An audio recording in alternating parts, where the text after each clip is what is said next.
The DS-7002 is the training plan required for the trainee and internship programs of the J-1 visa program. This document must show that the internship or traineeship will provide a valuable learning experience for the participant. So how do you fill out this form? Well, except when a signature is required, this entire document must be typed with a keyboard. First, begin by filling out your name, exactly as it appears on your passport. It is important to include all of your middle names and to add or remove spaces if they are necessary. If you are performing an internship, you will have to select intern and not student intern. For your current field of study or profession, this is the subject that you are studying at your university, or the career that you are currently pursuing. If you have professional experience, you should put the number of years that you have worked in this field. If you have not yet started working, you can simply add 0. For the type of degree or certificate, you should include bachelor's, master's, or whichever other certificate is granted by your school. For the date awarded, or expected, please remember to respect the month, day, and year format that is used in the United States. The same is true for indicating your training and internship dates. In Section 2, you will have to include information regarding your host company. The name of your supervisor must be your direct supervisor. This is the person who will be supervising you during the entirety of your internship, and also the person who will be signing the DS-7002. If your internship is paid, please indicate this amount in US dollars per month. You are also required to work a minimum of 32 hours per week, so please make sure that the number of hours per week exceeds 32. The workers' compensation policy is a workers' insurance that is required for participation in the J-1 internship and traineeship programs. You must check yes. To find out the name of the carrier, please contact your employer, who will provide you with a copy of the workers' compensation policy. You will also need to ask your employer for their ID number. This is a specific number granted by the US government that your employer will be happy to give to you. Please indicate the number of full-time employees, as well as the annual revenue of your host company. In Section 3, this is where you will include the signatures of yourself, your employer, and the designated sponsor. Where it says printed name, this should be typed with a keyboard. Again, your signature must be done by hand. For the name of the sponsor organization and program number, please leave this information blank.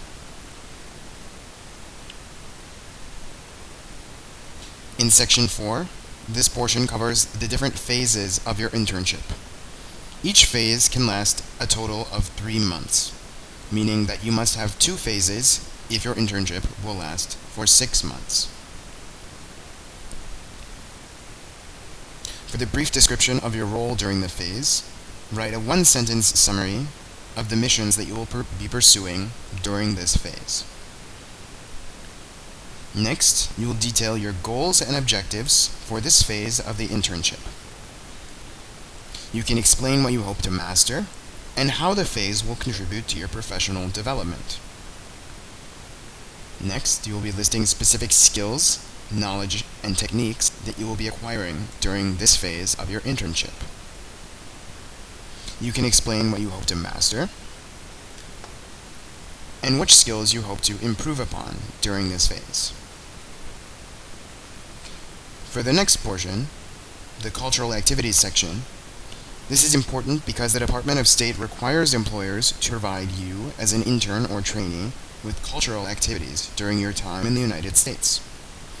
These activities must correspond to the period during which you are in the United States.